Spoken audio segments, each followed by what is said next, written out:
right, this is the new Sigma 10 to 18 f2.8. This lens is super small. Yes, it is an APS-C lens, but as we will see in a bit, it works on full frame-ish, depending on what you're looking for. Definitely not what it's intended to be, but pretty cool lens. Let's check it out. So I'm currently on the Sony A7R5, which has pretty darn good IBIS. This is an APS-C lens, so I'm using it in the APS-C crop mode, but here's what it looks like at 10 millimeters on standard IBIS as I'm walking. It's obviously kind of hard to hold the camera and do this at the same time, but at least you have an idea of what's going on here. And here's what it looks like with the active stabilization on, so it should be a little bit better, but I'm not sure how well the IBIS does on the APS-C crop mode, but at least here's the field of view as well as, you know, how the stabilization's working. And now here is this thing out of APS-C crop mode and in full frame mode at 12 millimeters. Obviously you're gonna get some stuff in the corners, but I'm sure Sigma doesn't want me to talk about this necessarily, but I mean, oh, it's crazy wide. And it's such a small form factor, f2.8, I can definitely deal with whatever's going on in the corners, especially for a vlog style thing like this. It makes it so I don't have to carry a big stupid like selfie pull thing and like, what? That's insane. So obviously on a full frame camera, this thing is gonna look tiny, tiny, tiny. It is only 260 grams, I believe, at the biggest model. I think it's like 260 on maybe L-Mount, 255, and then 250, something like that, between the L-Mount, the E-Mount, and the Fujifilm X-Mount. And the thing is, yes, it looks small on this, but as it's made for those APS-C cameras, this thing works phenomenal. It comes in at a price of, and as we can see here, ridiculous, it can be used on full frame. Obviously it's not meant to be used on full frame, but since I have a full frame camera, I might as well use it. This is definitely a lens that I am sort of considering picking up for my A7C-R that is still on pre-order, don't have it yet, but the form factor is perfect for a smaller camera like that. It would be great on any of the Fujifilm bodies, and especially for someone that has a full frame camera that is going to do some video work, some travel work and whatnot on a camera that can also shoot in 4K APS-C crop mode. This thing's pretty great.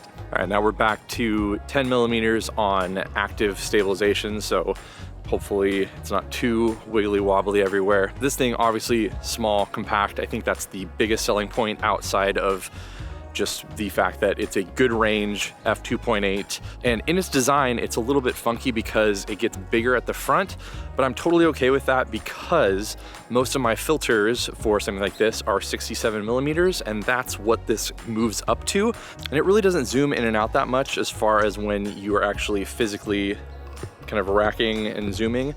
So makes it a really good lens, especially if you're going to use it on something like a gimbal. The weight's going to kind of move very much if you're zooming in and out. The minimum focusing distance is pretty ridiculous, so this is what I'm focusing on, and boom, that's wild. That's at 10 millimeters, and if we zoom in to 17 millimeters or 18 millimeters, excuse me, we're right there. So you get about, I think it's a 1:4 macro reproduction, so definitely not macro, but you're definitely going to be able to zoom in quite a bit on stuff like this. So I mean, my thoughts on this, if you have an A6700, if you have an A7CR, which is what I'm going to be probably using this on, if you have an XS10, an XE4, any of the Fujifilm cameras, this is a pretty sweet thing. I'm not even holding onto any sort of like selfie stick or tripod, just holding the bottom of the lens and the camera. Makes this whole setup really easy, and again, this lens is tiny. Okay, so wanted to jump in and actually show some of the images, especially because this is still going to be a great lens for travel, for landscapes, for architecture. And we're pretty much starting off with the only real main issue that I've found. At minimum focusing distance, at 18 millimeters, which is about like a 27 millimeter equivalent, you definitely get some of that kind of like ghosty, kind of hazy look there. Here's what it looks like straight out of camera. Here it is with the preset. Now at 10 millimeters, here we go, before, after, you are much sharper. So you don't get any of that weird kind of ghosting stuff. You don't get any of that haze. You just get a really sharp image. Here's another one at 10 millimeters, wildly close. You can see at the bottom here, we are a little bit darker because it is actually like touching the lens. I'm pulling the little branch here straight to the lens. And here we are at 18. You can just kind of see where it gets a little bit hazy. Not something I found to be much of an issue with otherwise, but at minimum focusing distance, that's definitely where this lens struggles a little bit more, especially at, again, 18 millimeters. 18 millimeters, this is wide open at 2.8. It's hard to tell, especially on this screen, but it's definitely focused all the way through. So, you know, something like this is going to be out of focus, but it looks very sharp. Now here's some more. Again, this is at 2.8, so this is where you're going to be running into the most issues for sure.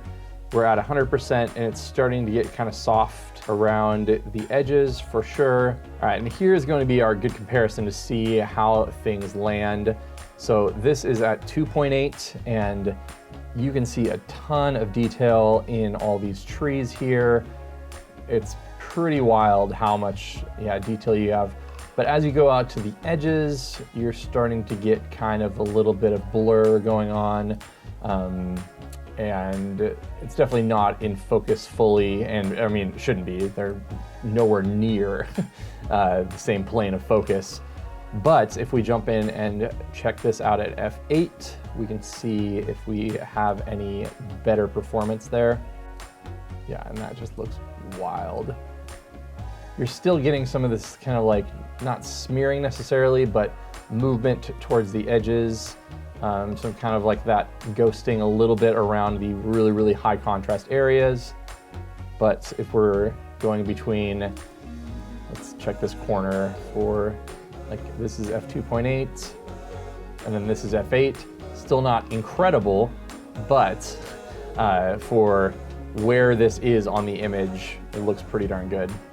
But for an ultra wide angle lens, the only real issue I see here is going to be that close focus at 18 millimeters, and I'm more than happy with the rest of the results. All right, so let me know your thoughts in the comments. These are the kind of lenses that I really appreciate. Lenses that are small, lightweight, compact, and are still bright apertures, super useful. Because for me, a lens like this is going to be an auxiliary lens. It's not something I'm going to be using every day for photography stuff. So it's a lens that I can bring along really easily, adapt onto something like my A7R5, toss a little microphone on there, and I can make cool video stuff. But also I have an ultra wide angle in a pinch if I need one. Because it's so small, I'm much more likely to pack it than something with a much larger aperture or something like that. So thanks so much for watching. Subscribe if you haven't already, and I'll see you on the next one.